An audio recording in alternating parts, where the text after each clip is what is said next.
Hoje é Páscoa. Nós celebramos a ressurreição de Cristo.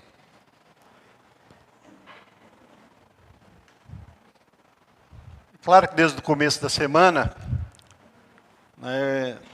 logo de imediato eu já pensei como ministrar, como que seria. E uma das coisas, uma decisão que eu tinha tomado é que não estaria falando de questões históricas, provas, refutações acerca da ressurreição ou não de Cristo, esse tipo de situação. Mas qual a implicação da ressurreição de Cristo na sua vida? Porque eu não preciso de prova científica, absolutamente nenhuma, se eu hoje acabei de batizar um casal que testemunha para nós de que Cristo está vivo, porque mudou a vida deles. Talvez já faz tanto tempo na sua que você não se lembra mais e nem isso te mexe. Mas quando você vê, quando você percebe algo assim, isso tem que mexer com os nossos corações. Mexer com a sua vida. Tem que mexer com aquilo que acontece nos bastidores da sua história o tempo todo. Não do palco. Porque palco é palco, é o lugar da representação, é o lugar onde a gente mostra para os outros. E na maioria das vezes nós mostramos para os outros aquilo que de verdade nós não somos, porque é palco. Agora, na coxia, atrás do palco, vocês já tiveram a curiosidade de ver o que tem atrás ali? Vai lá na coxia, lá atrás do palco. Lá sim. Lá acontece a história. Lá de fato é revelado aquilo que eu sou e aquilo que de verdade acontece dentro de mim. Então eu pensei exatamente nesse tema aqui, ó.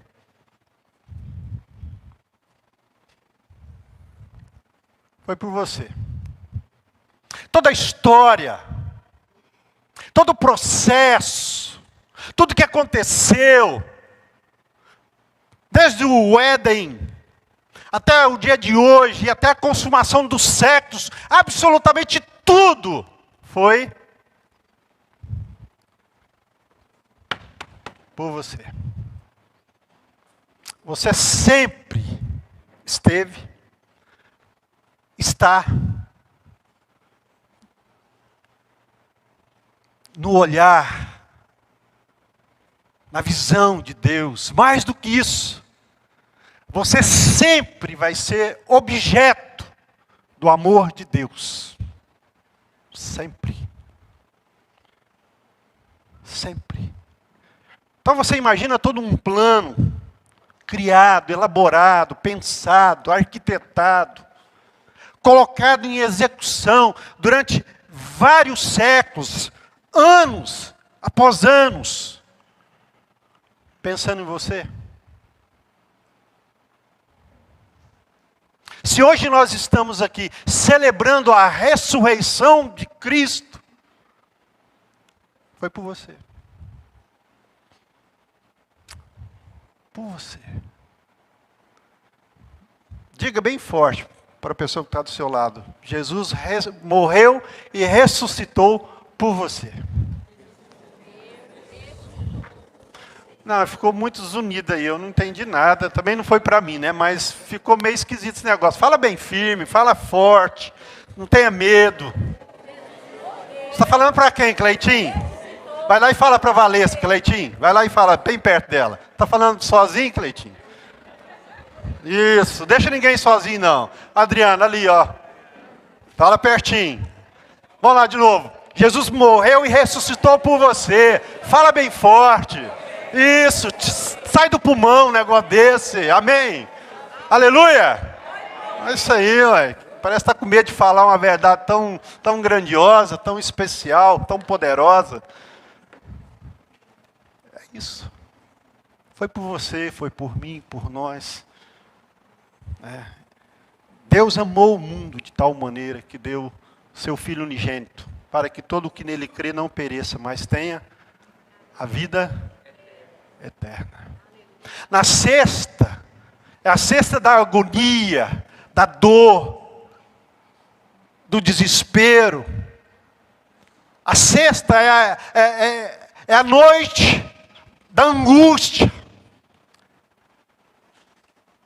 É o momento em que os amigos, os discípulos perdem a esperança. O líder morreu, se foi. Assim falavam os discípulos de Emaús, nós que esperávamos que ele fosse. Mas já é o terceiro dia. Na sexta, foi o dia em que ele morreu pelos nossos pecados. A sexta foi o dia que ele morreu no seu lugar. Na sexta foi o dia que ele pagou a sua conta, a sua dívida. É você que paga suas contas em dia, que se acha justo, honesto, trabalhador.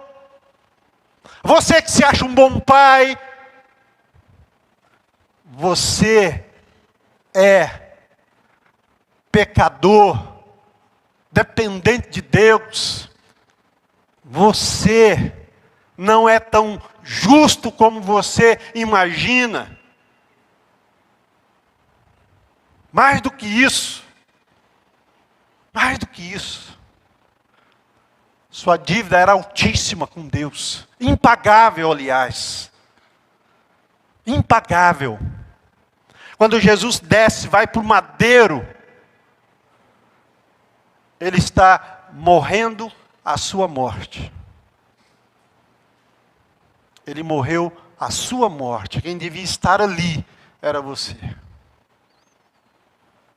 Com todo o seu senso de justiça, mas você, pecador, carente da glória de Deus, distante de Deus. Distante de Deus. Não da religião, mas de Deus.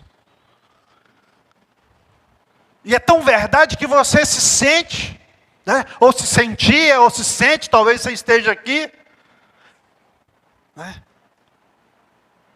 Muito certinho.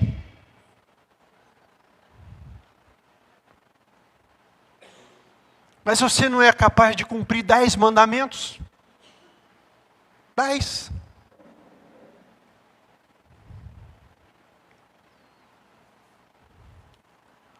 Então Jesus, ele assume o seu lugar na cruz do Calvário.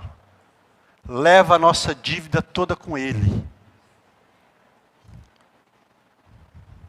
Passa o primeiro dia, o segundo dia. Coloca o texto para mim, fazendo favor. Paulo, ele falando para a igreja de Corinto, ele diz o seguinte. Se o Anderson colocar ali, eu vou falar o que ele falou. Isso. Se não há, presta atenção, se não há ressurreição dos mortos, nem Cristo ressuscitou, continua. E se Cristo não ressuscitou, é inútil o quê? A nossa pregação. Como também é inútil o quê? A fé que você tem. Acabou. O que você está fazendo aqui? Se você não acredita nessa verdade, de que Cristo é capaz de transformar as vidas, mudar os nossos corações, se Cristo não está vivo, o que você está fazendo aqui? Isso é para você. Não faz sentido nenhum. Você continua nos seus pecados, distante de Deus, sem esperança, porque qual a implicação da ressurreição de Cristo na nossa vida? É produzir dentro dos nossos corações esperança de uma nova vida, de um novo tempo, de uma nova história. Que começa aqui, nesse tempo cronológico nosso. Começa amanhã, você lembra o dia, Raíssa? Que você disse, Jesus muda a minha vida, você lembra o dia? Ela lembra o dia. Uma nova história começou em maio do ano passado. Começou aqui.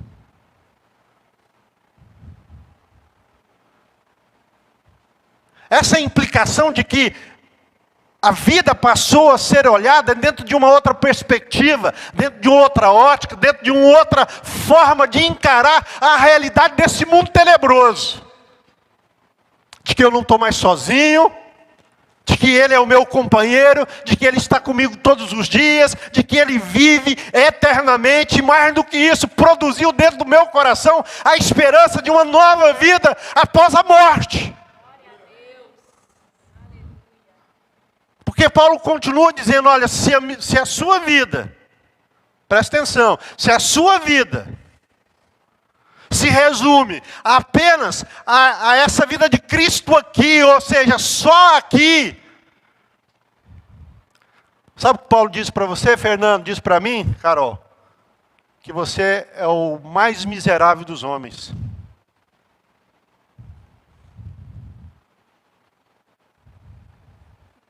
Por isso que as pessoas se desesperam. Por isso que as pessoas, elas ficam absolutamente loucas.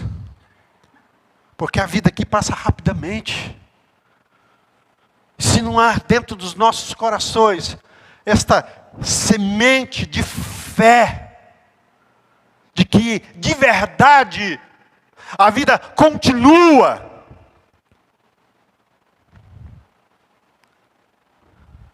temos que ficar doido mesmo.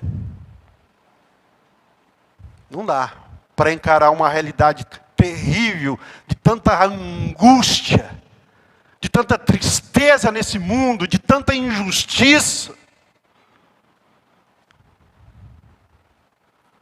Não dá. Não dá.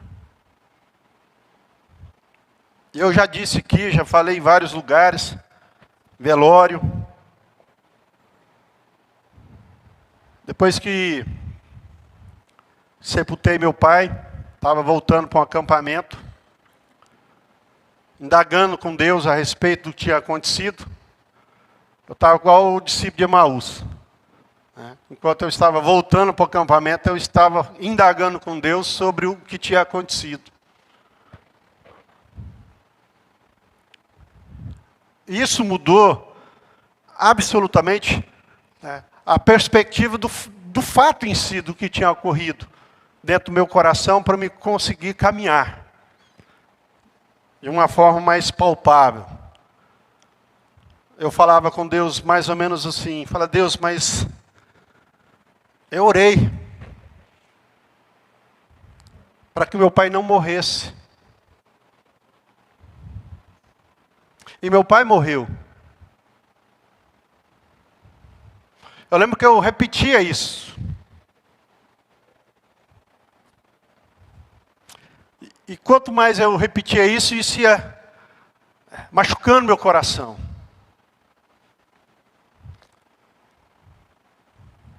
E de repente, quando eu me silenciei, quieto, estava sozinho. É uma experiência pessoal, não vou aqui te obrigar a acreditar. Acredite se quiser. Mas quando eu ouvi Deus dizer para mim, eu vi. Quem disse que teu pai está morto? Quem disse que teu pai está morto? Ele está vivo aqui comigo. Quem disse que teu pai está morto? Ele está vivo aqui comigo. Aí eu disse, meu pai está vivo. Mudou. Mudou. Porque não chorei mais a morte. Eu celebrei a vida de que um dia eu vou estar com meu pai na glória. Amém? Eu vou estar com ele na glória porque está lá. Então eu celebro a vida.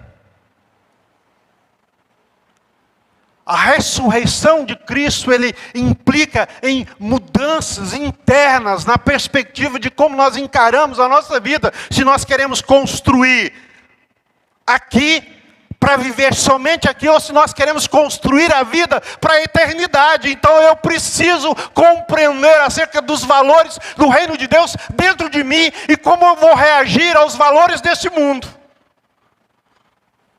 Porque é a partir dos valores que estão dentro que eu começo a reagir com os valores que estão fora. De como eu ponho os olhos da fé, ou os óculos da fé, dessa ressurreição espantosa de Cristo, e começo de verdade, a ver a vida dentro da perspectiva de Deus, e não dentro da minha perspectiva, ou do que a sociedade está mandando eu acreditar. Então eu acredito no que Deus está dizendo, eu acredito no que Deus está falando ao meu coração acerca da vida. E não que os filósofos, que esse mundo está me dizendo. Eu prefiro Deus. Como diz uma canção antiga, né? Não importa o que os outros vão falar, não importa o que os outros vão pensar de mim. Eu quero Deus. Não me importa se o chefe, se o amigo, se o doutor, não me importa o que eles vão pensar de mim. Eu quero Deus.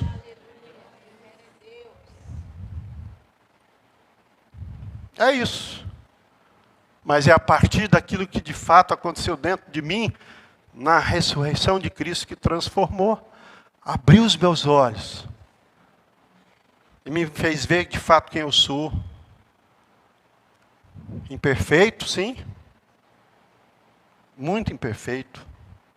Conviver comigo 10 minutos, você vai ver que eu sou imperfeito. Se nem de 3, né? Nem de um dia. Com 10 minutos você já vai ver que eu sou imperfeito.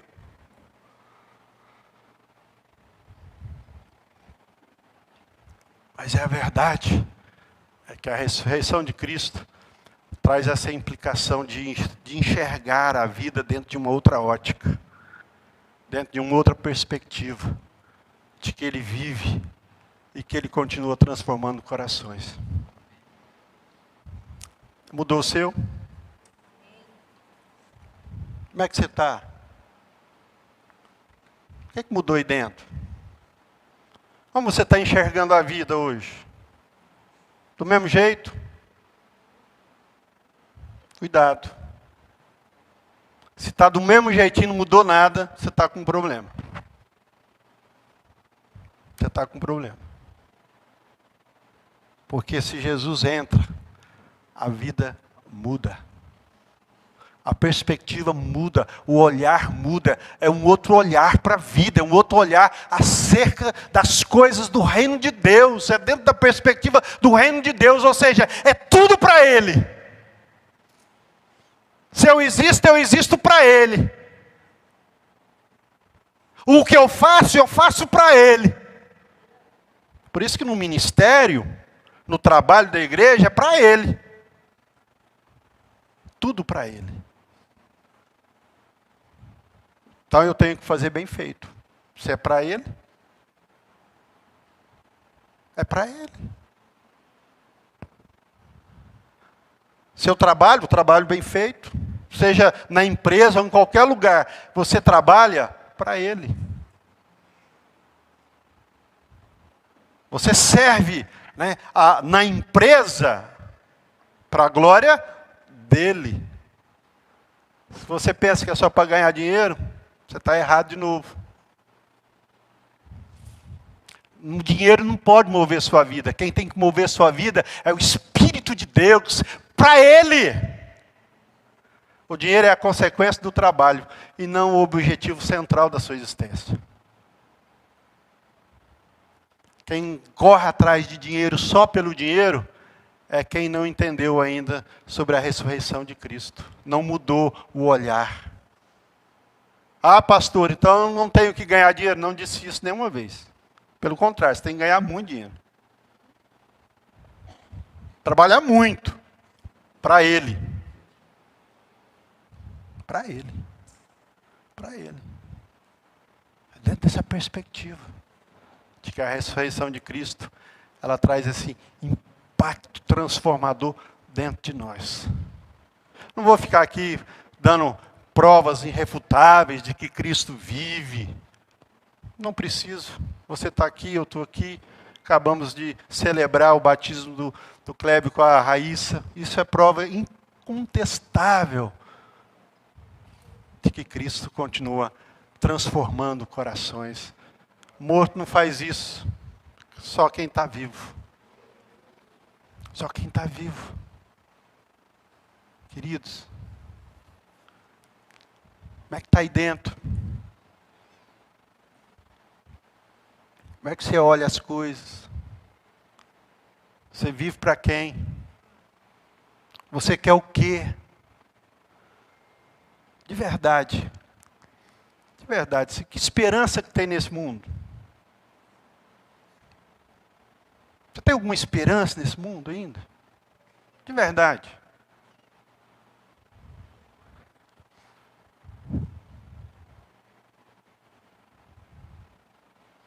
Só não está pior por causa da igreja. Vou dizer, escuta o que eu vou te falar. Só não está pior por causa do sal.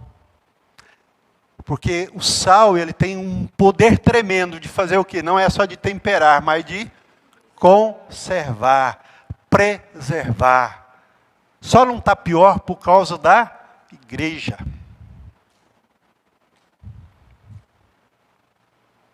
Que apesar dos pesares, ela briga por bons conceitos, bons costumes, por verdades absolutas, concretas.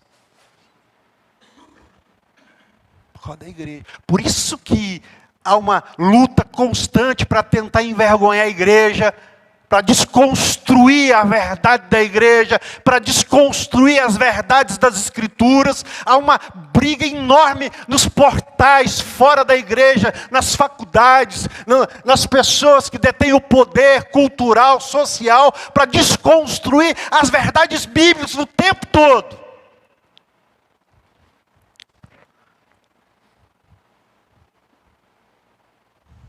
Na escola. Aí as pessoas não entendem. Porque as tragédias acontecem uma atrás da outra.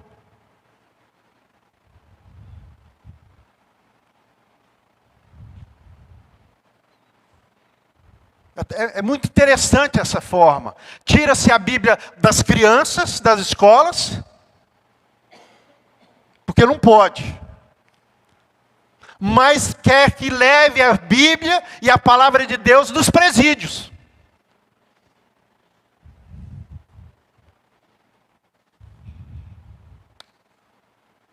O que é que faz com essa incoerência?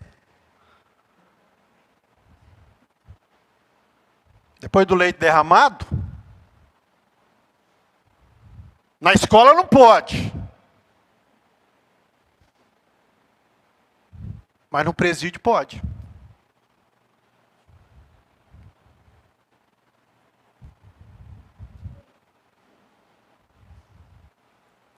Mas sempre foi assim. Desde a ressurreição de Cristo. Os homens que detêm o poder tentam silenciar esta palavra. Com Herodes, quando mata Tiago, prende Pedro, persegue os apóstolos, desde o começo. Não vai ser diferente com a igreja. Eles vão continuar tentando. Mas a igreja pertence a um Senhor. Pertence a Ele.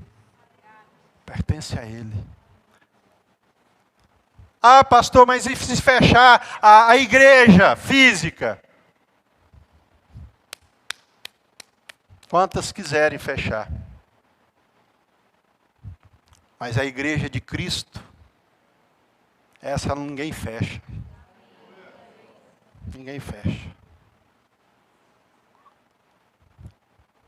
Nos países comunistas, onde não se pode nem falar do Evangelho, tem muito cristão lá. A igreja subterrânea. A igreja subterrânea.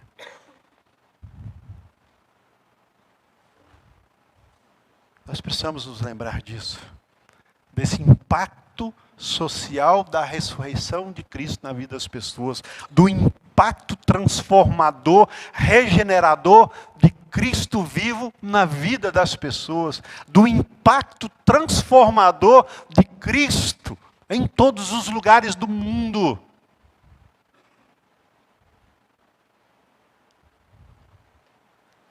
Cristo vivo. Amém? Mais forte, irmão. Um amém mais gostoso. Amém? Então, para encerrar, eu vou falar um negócio para vocês. Cristo vivo dentro de nós é maravilhoso. Amém? Quem concorda? Dá uma salva de palmas bem forte.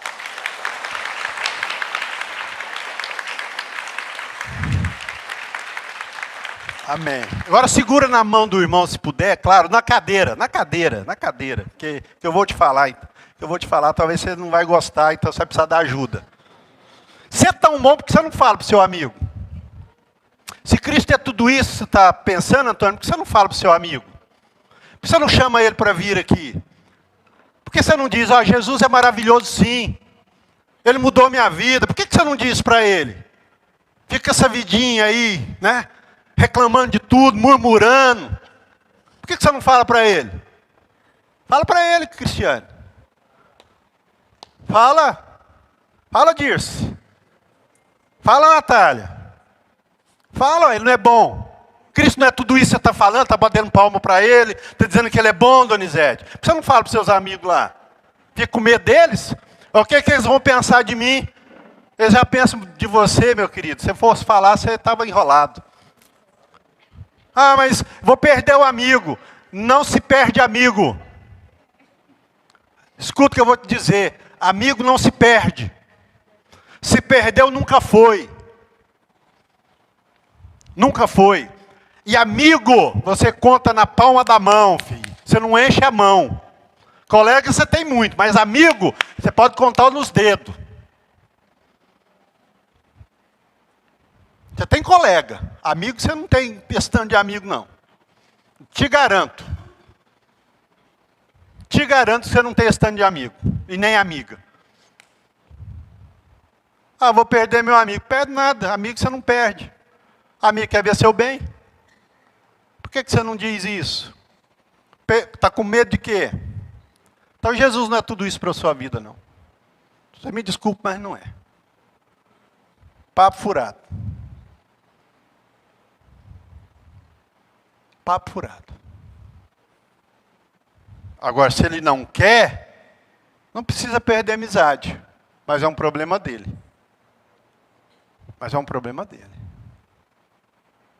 Porque a ressurreição de Cristo tem que produzir em nós esse impacto de ir para fora. De dizer, de gritar, de falar acerca dessas verdades absolutas do Evangelho, que de verdade o Evangelho significa boas novas, boas notícias. Como diria, né? No grego do Evangelho tem boas novas, eu trago boas notícias para vocês. E qual é a boa notícia que você diz para mim, Cleitinho? Que Cristo ressuscitou e Ele quer mudar a sua vida porque Ele mudou a minha. Eu não sei falar, pastor, sabe? Você fala da vida dos outros. Quem fala da vida dos outros conta qualquer história. Conta a de Jesus. Conta novela, conta filme, então você sabe falar assim. Eu vi que muita gente fala da vida dos outros aqui, hein? Que pecado, que vergonha, hein? Eu até vou acabar a mensagem e vou embora.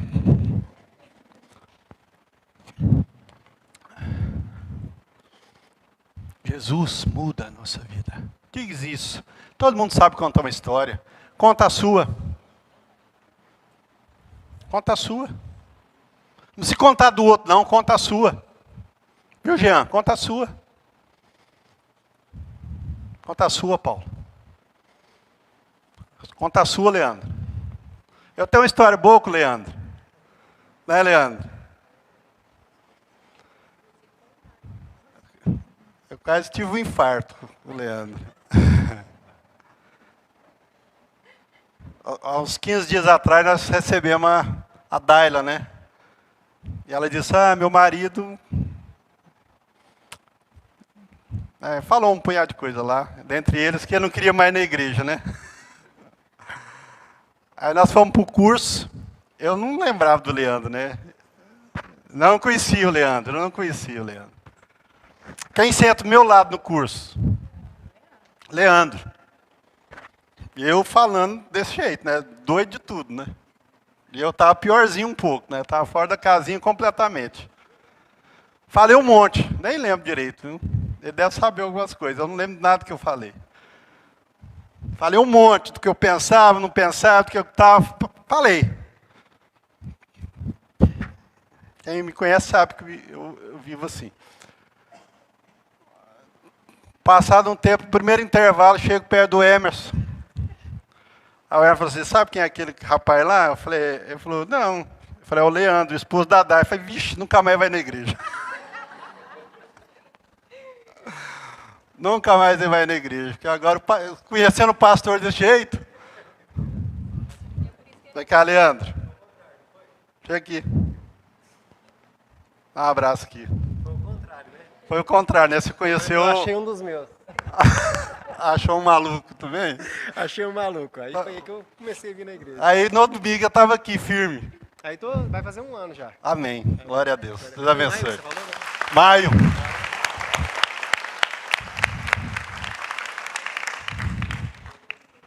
Mais ou menos isso. Cristo vive. Diz isso para o seu amigo. Fala aí, Douglas, para a Ana. A Ana já esqueceu, isso faz tempo. Cristo vive, Ana. Amém? Glória a Deus. Amém, queridos?